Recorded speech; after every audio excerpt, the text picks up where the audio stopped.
നമസ്കാരം. പന്തീരങ്കാവ് ഗാർഹിക പീഡന കേസ് അതിൽ നിന്ന് പുറത്തു വരുന്നതാണെങ്കിൽ വല്ലാത്ത വിവരങ്ങളാണ് പുറത്തു വരുന്നത്. പന്തീരങ്കാവ് ഗാർഹിക പീഡന കേസിൽ യഥാർത്ഥ വിഷയം സ്ത്രീധനമല്ലെന്നാണ് സൂചന. എന്നാൽ പന്തീരങ്കാവ് സംഭവത്തിൽ ഗവർണർ സർക്കാരിനോട് ഇപ്പോൾ റിപ്പോർട്ട് തേടിയിരിക്കുകയാണ്. ഗവർണർ മര്യാദയിരിക്കില്ല കേട്ടോ. ഭർത്തൃ വീട്ടിൽ നവവധുവിന് ക്രൂരമർദ്ദനമേറ്റതിൽ സർക്കാരിനോടാണ് ഇപ്പോൾ റിപ്പോർട്ട് തേടിയിരിക്കുന്നത് ഗവർണർ ആരിഫ് മുഹമ്മദ് ഖാൻ.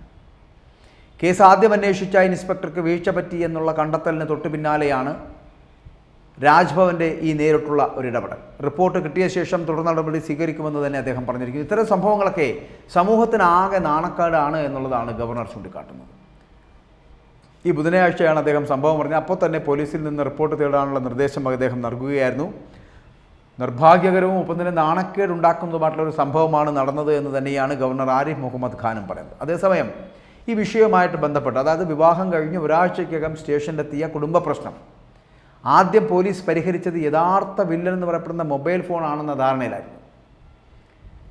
സ്റ്റേഷനിൽ ഒത്തുതീർപ്പായി ഭാര്യയും ഭർത്താവും കൈകൊടുത്ത് പിരിഞ്ഞ് വീട്ടിലെത്തിയ ശേഷം ഇരു വീട്ടുകാരും തമ്മിലുണ്ടായ തർക്കമാണ് സ്ത്രീധന പീഡനത്തിൽ എത്തിയത് എന്നാണ് പോലീസിൽ നിന്ന് ലഭിക്കുന്ന സൂചനകളെന്ന് പറയപ്പെടുന്നത്. പക്ഷേ അതൊന്നും അല്ല എന്നുള്ളതാണ് മറ്റൊരു സ്ഥിതിവിശേഷം. പ്രത്യേക മാനസിക നിലയുള്ള ഒരാളാണ് ഈ ജർമ്മനിയിൽ ജോലി ചെയ്യുന്ന രാഹുൽ.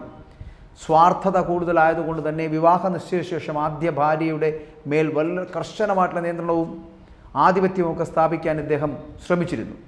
ഭാര്യയെ ജർമ്മനിയിലേക്ക് കൊണ്ടുപോകാൻ വേണ്ടി ഇരു വീട്ടുകാരും തീരുമാനിച്ചിരുന്നാൽ തന്നെ വിവാഹം രജിസ്റ്റർ ചെയ്യുകയും ചെയ്തിരുന്നു.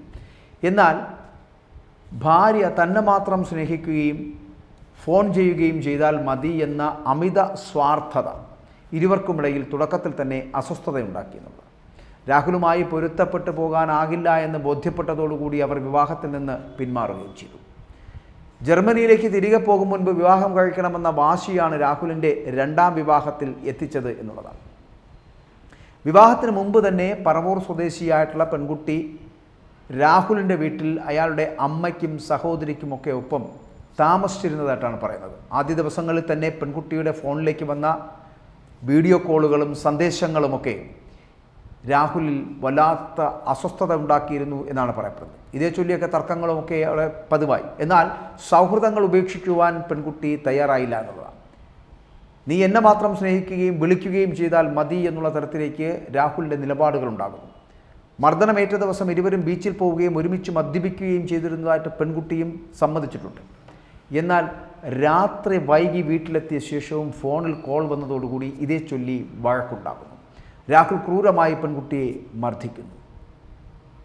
പിറ്റേ ദിവസം വീട്ടിലെത്തിയ പെൺകുട്ടിയുടെ ബന്ധുക്കളുടെ നിർദ്ദേശപ്രകാരം പെൺകുട്ടി പരാതിയുമായിട്ട് സ്റ്റേഷനിലേക്ക് എത്തുന്നു. എന്നാൽ വിവാഹം കഴിഞ്ഞ 6 ദിവസം മാത്രം പിന്നിട്ട ദാമ്പത്യ ബന്ധം അത് സംസാരിച്ച് ഒത്തുതീർപ്പിലെത്തിക്കുവാനാണ് അവിടെ അപ്പോൾ CI ആദ്യം ശ്രമിച്ചത്.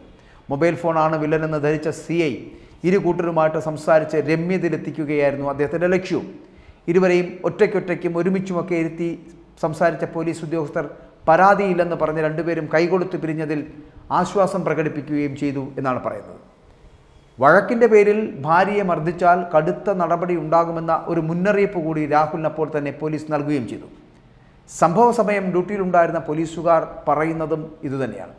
പെൺകുട്ടികളെ വീട്ടിൽ അടച്ചിടാൻ കഴിയില്ല എന്നും അവരുടെ സൗഹൃദങ്ങളെയും ഒപ്പം തന്നെ സ്വകാര്യതയും ഒക്കെ മാനിക്കണമെന്നും നല്ല സൗഹൃദങ്ങളെ തെറ്റിദ്ധരിക്കരുത് എന്നുമൊക്കെ ഉപദേശിച്ച് രാഹുലിൻ്റെ തോളിൽ തട്ടി ഒക്കെയാണ് CI അവനെ യാത്രയാക്കിയത്. ഇതാണ് പിന്നീട് രാഹുലിൻ്റെ തോളിൽ കൈയിട്ട് പോലീസ് ഉദ്യോഗസ്ഥർ പരാതിക്കാരെ അപമാനിച്ചു എന്ന തരത്തിൽ വ്യാഖ്യാനിച്ചതെന്നൊക്കെയാണ് ഇപ്പോൾ പോലീസുകാർ പറയുന്നത്. ആരുടെ ഭാഗത്താണ് ശരിയെന്നറിയണ്ടേ? എന്നാൽ വീട്ടിൽ മടങ്ങിയെത്തിയ രാഹുൽ സഹോദരിയോട് വഴക്കിനിടയായിട്ടുള്ള കാര്യങ്ങൾ പറയുകയും പിന്നീട് ഈ കുടുംബങ്ങൾ തമ്മിൽ ഇതേ ചൊല്ലി വഴക്ക് മൂക്കുകയുമായിരുന്നു. അതാണ് പിന്നീട് സ്ത്രീധന പീഡനമായി മാറിയത് എന്നാണ്. ഇതിലെന്തിനാണ് തങ്ങളെ ബലിയാട് ആക്കുന്നത് എന്നാണ് ഇപ്പോൾ പോലീസ് ഉദ്യോഗസ്ഥർ ചോദിക്കുന്നത്. കാരണം പോലീസുകാരാണിത് ചമച്ചത് എന്നാണ് പറയപ്പെടുന്നത്. ആദ്യം പരാതിയുമായി സ്റ്റേഷനിലെത്തിയപ്പോൾ സ്ത്രീധന പീഡനം എന്ന പരാതി ആരും ഉന്നയിച്ചിരുന്നില്ല എന്നാണ് പോലീസ് പറയുന്നത്. കാരണം ഒരു കുടുംബ വഴക്കുമായി എത്തുന്നവരെ കൗൺസിലിംഗ് നടത്താമെന്ന് സുപ്രീം കോടതി ഉത്തരവും DGPയുടെ സർക്കുലറും നിലനിൽക്കെ മികച്ച ട്രാക്ക് റെക്കോർഡുള്ള ഒരു ഉദ്യോഗസ്ഥനെ അന്യായമായി സസ്പെൻഡ് ചെയ്തതിൽ ഇപ്പോൾ പോലീസ് സേനയിൽ തന്നെ വല്ലാതെ അമർഷം പുകയുകയാണ്. വിശദീകരണം പോലും ചോദിക്കാതെയാണ് ആ CIയെ സസ്പെൻഡ് ചെയ്തിരിക്കുന്നത്. രാത്രി പട്രോളിംഗ് ഡ്യൂട്ടിക്കിടെ ചാനലിൽ വന്ന വാർത്ത സ്ക്രീൻഷോട്ടായി ലഭിച്ചപ്പോഴാണ് ഈ CI സസ്പെൻഷൻ വാർത്ത പോലും അറിയുന്നത് എന്നുള്ളതാണ്. പോലീസ് സ്റ്റേഷനുകളിൽ വരുന്ന കുടുംബ പ്രശ്നങ്ങളിലെല്ലാം FIR ഇടാൻ തുടങ്ങിക്കഴിഞ്ഞാൽ മാസം 100ഓളം FIRകൾ ഇടേണ്ടി വരുന്ന ഒരു സ്ഥിതിവിശേഷം ഉണ്ടാകുമെന്നും കോടതികളുടെ പ്രവർത്തനം തന്നെ താറുമാറാകുമെന്നും തന്നെയാണ് പോലീസുകാർ പറയുന്നത്.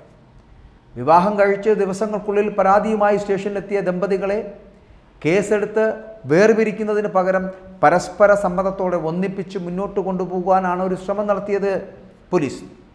പക്ഷെ അവിടെയാണ് ഇപ്പോൾ സസ്പെൻഷൻ ലഭിക്കുന്നത്. ദിവസേന നിരവധി കേസുകൾ ഇങ്ങനെ പോലീസ് സ്റ്റേഷനുകളിൽ ഒത്തുതീർപ്പാക്കി വിടുന്നു എന്ന് തന്നെയാണ് പോലീസ് സേനാംഗങ്ങൾ ചൂണ്ടിക്കാട്ടുന്നത്. പക്ഷേ എവിടെയാണ് സേനയ്ക്ക് തെറ്റുപറ്റിയതാണോ അതോ പോലീസിന് മുഴുവനായിട്ടും ഒരു തെറ്റുപറ്റിപ്പോയതാണോ? ഈ പോലീസുകാരനായിട്ടുള്ള അല്ലെങ്കിൽ CA സസ്പെൻഡ് ചെയ്യുന്ന അടക്കമുള്ള കാര്യങ്ങളിൽ സ്വീകരിച്ച നടപടികൾ ദ്രുതഗതിയിൽ സർക്കാരിൻ്റെ അല്ലെങ്കിൽ ആഭ്യന്തര വകുപ്പിനുള്ളിൽ നിന്നുകൊണ്ട് ആഭ്യന്തര വകുപ്പ് ഉദ്യോഗസ്ഥർ അല്ലെങ്കിൽ ആഭ്യന്തര വകുപ്പിൻ്റെ വീഴ്ച മറച്ചു വെക്കണമെന്നുള്ള ഉദ്ദേശത്തോടു കൂടി ഈ ഉദ്യോഗസ്ഥനെ ബലിയാടാക്കിയതാണോ? കാരണം ഈ പന്തീരാങ്കാവ് മാത്രമല്ല, പലയിടങ്ങളിലും ഇത്തരത്തിലുള്ള ഗാർഹിക പീഡന കേസുകൾ ഉണ്ടാകുന്നുണ്ട്. ചിലപ്പോൾ CI ശ്രദ്ധിച്ചിരിക്കുന്നത് 6 ദിവസം മാത്രം വിവാഹം കഴിഞ്ഞിട്ട് എത്തുകയും മൊബൈൽ വില്ലനാകുകയും ചെയ്യുന്ന ഒരു സാഹചര്യത്തിൽ ആ മൊബൈൽ വരുന്ന കോളുകളെക്കുറിച്ചും അല്ലെങ്കിൽ അതിനെ ബാക്കിയുള്ള സംവിധാനങ്ങളെക്കുറിച്ചും സംഭവങ്ങളെക്കുറിച്ചും 6 ദിവസം മാത്രം പ്രായമായിട്ടുള്ള ഒരു വിവാഹ ബന്ധമായതുകൊണ്ടും അതിനെ പറഞ്ഞ് മനസ്സിലാക്കിപ്പിച്ച് ഒരു സൊല്യൂഷൻ ഉണ്ടാക്കി പറഞ്ഞു വിടാം എന്ന് തീരുമാനിച്ചിരുന്നു ചിലപ്പോൾ CI. അങ്ങനെ ആയിരിക്കാം ചെയ്തത്. പക്ഷെ അതിനുശേഷം വീട്ടിൽ തിരികെ പോയ ഇവർ രണ്ടുപേരും, അതായത് പോലീസ് സ്റ്റേഷനിൽ നിന്ന് രണ്ടുപേരും കൈകൊടുത്ത് പിരിയുകയാണ്. ഇനി പ്രശ്നങ്ങളൊന്നുമില്ല എന്ന് പറഞ്ഞ് പിരിയുകയാണ് എന്നാണ് പോലീസുകാർ വാദിക്കുന്നത്. അങ്ങനെ പോകുന്ന അവർ വീട്ടിൽ ചെന്നതിന് ശേഷം വീണ്ടും വിപ്ലവം ഉണ്ടാകുന്നു. അവിടെ വഴക്ക് സ്വാഭാവികമായിട്ടും ഉണ്ടാകുകയാണ്. അതിൽ അക്രമം ഉണ്ടാകുന്നു. അതിനുശേഷം ആ പെൺകുട്ടിയെ തല്ലുന്നു. ഇങ്ങനെയുള്ള കാര്യങ്ങൾ ഉണ്ടായതിനു ശേഷമാണ് നമുക്കറിയാം ഇതിന് മുൻപിൽ നമ്മുടെ മുമ്പിലുള്ള പല ചിത്രങ്ങളുണ്ട് ഇത്തരത്തിലുള്ള ഗാർഹിക പീഡനങ്ങൾ അടക്കമുള്ളവ. ആ പീഡനങ്ങളിലൊക്കെ പലപ്പോഴും അത് ആത്മഹത്യയിലേക്കോ മരണത്തിലേക്കോ കൊലപാതകത്തിലേക്കോ പലപ്പോഴും പോകാറുണ്ട്. അങ്ങനെ ഉള്ളതിൽ ഈ പന്തീരാങ്കാവ് വിഷയം കൂടി ഉണ്ടായേനെ. അവിടെയാണ് പോലീസിന് വീഴ്ച പറ്റി എന്നുള്ള തരത്തിലുള്ള വാദഗതികൾ ഉണ്ടാകുന്നത്. പക്ഷെ പോലീസ് ചെയ്തത് ശരിയാണോ തെറ്റാണോ എന്ന് പറയുന്നതിന് മുമ്പ് പോലീസ് ഒരു ബന്ധം രണ്ടായി വിച്ഛേദിച്ച് കളയാതിരിക്കുന്നതിനുള്ള ശ്രമം നടത്തി കാണണം എന്ന് വേണമെങ്കിൽ വിചാരിക്കാം.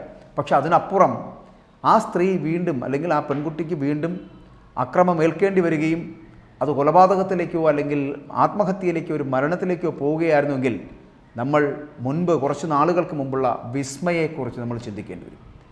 വിസ്മയം ഇതുപോലെ കാറിനും സ്ത്രീധനത്തിനും പിന്നിൽ തകർന്നുപോയ ഒരു പെൺകുട്ടിയാണ്. ആ പെൺകുട്ടിയുടെ ജീവിതം കൊടുക്കേണ്ടി വന്നു എന്നുള്ളതാണ് അതിൽ നിന്ന് നമുക്ക് മനസ്സിലാക്കാൻ കഴിയുന്നത്. അതുപോലെ തന്നെയാണ് ഇവിടെ അന്ന് കിരണാണെങ്കിൽ ഇവിടെ ഇപ്പോൾ രാഹുൽ എന്ന് പറയപ്പെടുന്ന വ്യക്തിയാണ്. അങ്ങനെ ഒരു പെൺകുട്ടിയെ രക്ഷിക്കാൻ പക്ഷേ പോലീസ് ശ്രമിക്കേണ്ടതായിരുന്നു. കാരണം നമ്മുടെ മുൻപിലുള്ള കാര്യങ്ങൾ അത്തരത്തിലുള്ളതാണ് എന്നുള്ളതുകൊണ്ട്. CI ചെയ്തത് ശരിയാണോ തെറ്റാണോ എന്ന് നമ്മൾ പറയുന്നതിന് മുമ്പ് പന്തീരാങ്കാവിലെ ഗാർഹിക പീഡന കേസിൽ പെൺകുട്ടിയെ സംരക്ഷിക്കേണ്ടതായിരുന്നു എന്നത് തന്നെയാണ് പറയേണ്ടി വരുന്നത്. പക്ഷേ പോലീസ് ചെയ്ത നടപടിയെ കുറച്ചുകൂടി വിശദമായി അന്വേഷണത്തിന് ശേഷം മാത്രം CIയെ സസ്പെൻഡ് ചെയ്താൽ പോരായിരുന്നോ എന്ന് ആഭ്യന്തര വകുപ്പ് ഒന്നുകൂടി ചിന്തിക്കേണ്ടിയിരിക്കുന്നു.